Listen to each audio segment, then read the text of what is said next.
Ертеде Дина есімді ханшайым өмір сүріпті. Балаларды қатты жақсы көретін ол 2014 жылы Сартай бөбекжай бақшасына тәрбиеші мамандығына жұмысқа орналасыпты. Дина таңғажайып балалар әлемімен тереңірек танысып, өз өмір тәжірибесінің мейірімінің дәндерін қондыру жұмысының мәні деп есептейді. Балалармен жұмыс жасау ол үшін үлкен бақыт.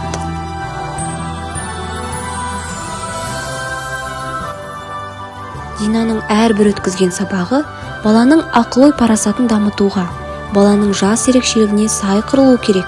Сонда баланың ынта-жігері артары сөзсіз деп біледі. Өз еңбек жолында әрдайым балалардың тілін, ой өрісін, тіл байлығын дамыту мақсатында түрлі іс-шараларды ұйымдастырады. Ханшайым еңбек жолында балаларға мейірім төге отырып, адамгершілікке, бір-біріне деген сүйіспеншілікке және олардың биік белестерге жетуіне бар күшін салатын маман болып қалыптасуда. Әр жүректе мейірімділік шуағын ұялатып, балалар арасындағы махаббат пен достықты, адалдық пен шыншылдықты, ақ белділік пен дархандықты нығайта түсуде. Ол өз ісін сүйетін педагог маман ретінде балабақшаның қоғамдық жұмыстарының басы қасында жүріп, белсене ат салысып, өз әріптестерімен де тығыз қарым-қатынаста болып, барлығымен тіл табысып кетті.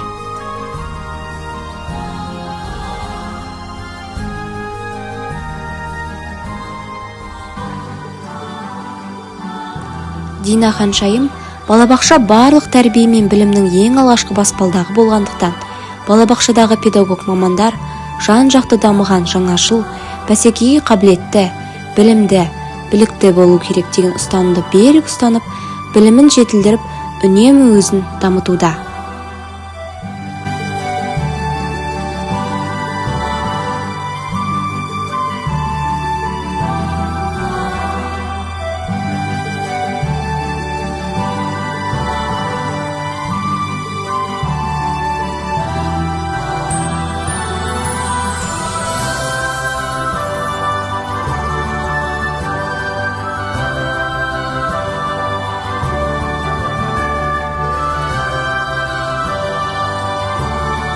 Ханшайымның мақсаты білім беру барысында балалардың дамуы үшін көмек көрсету арқылы балалардың жеке тұлға ретінде ұлттық сана сезімі қалыптасқан, төл құндылықтар мен жалпы адамзаттық құндылықтарды өзара ұштастыра алатын толық кемелді ұлтжанды тұлғаны тәрбиелеу.